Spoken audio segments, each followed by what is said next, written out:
This podcast is sponsored by the book, A Mostly Magnificent Memoir, by Bo Bennett, a hilarious, heartfelt glimpse into growing up in the 80s. Grab your copy at thestoryofbo.com. How Trivial Pursuit became the ultimate 1980s game phenomenon. Discover how Trivial Pursuit conquered the 1980s with its pop culture trivia craze, from 80s music to iconic movies and unforgettable game nights. Remembering how Trivial Pursuit dominated the 1980s game scene. All right, picture this. It's the 1980s.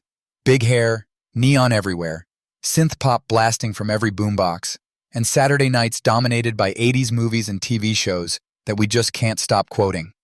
But in the midst of all that 1980s pop culture wizardry, something else took living rooms and family gatherings by storm.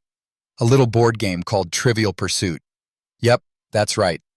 The game with all those tiny pie-shaped pieces that looked like they belonged more in a pizza joint than on a living room carpet. Now, if you somehow escaped the 80s without encountering the Trivial Pursuit craze, let me bring you up to speed. This wasn't just any board game.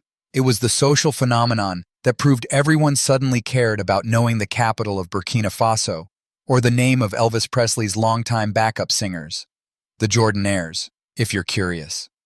Suddenly, everyone went from barely remembering 80s celebrities to quizzing each other on them like it was their job. So how did Trivial Pursuit explode on the scene like a John Hughes flick hitting blockbuster status? Well, it all started in 1979, but it wasn't until the early 80s that it really hit its stride. You could say Trivial Pursuit was the ultimate 80s game, competing alongside the likes of Rubik's Cube and Nintendo, before kids were glued to gaming consoles and smartphones. Here's the kicker. The game was simple enough that you could play it after just a couple of drinks at a party, but challenging enough to make you feel like a certified smarty pants if you racked up points.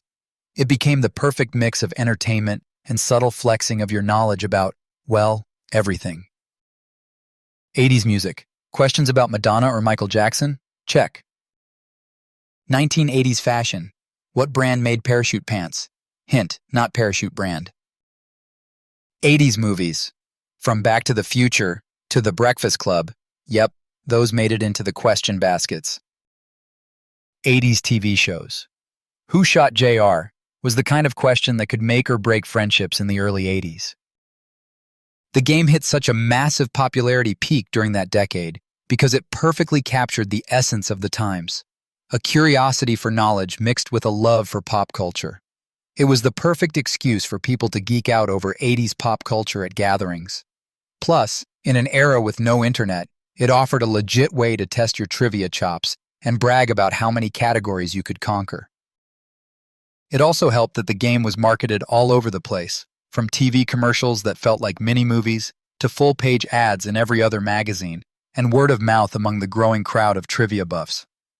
If you had a copy, you were basically the coolest kid on the block, or at least at your next family game night. And because the 80s were all about excess, bigger hair, louder colors, more cassette tapes than you knew what to do with, the game got plenty of expansions and special editions, keeping people hooked for years.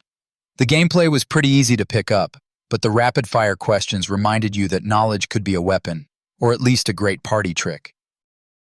So if you're ever feeling nostalgic about those times, and who isn't after binge-watching a bunch of 80s movies or putting together a playlist of 80s music, give Trivial Pursuit a shot. It's a little window into a decade where knowing your stuff was just as important as rocking those leg warmers. By the way, while we're cruising down this memory lane, I wanted to toss in a quick shout-out to A Mostly Magnificent Memoir.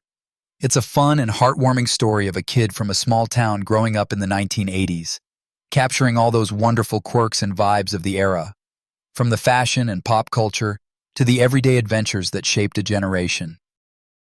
Check it out if you want a little extra 80s flavor, wrapped up in a warm, nostalgic narrative that's as entertaining as your favorite 80s TV shows, but with a modern twist. All right, that's all for now. Keep your trivia skills sharp and your neon headbands ready for the next time you decide to host a game night. Because in the 80s, knowledge wasn't just power, it was party fuel.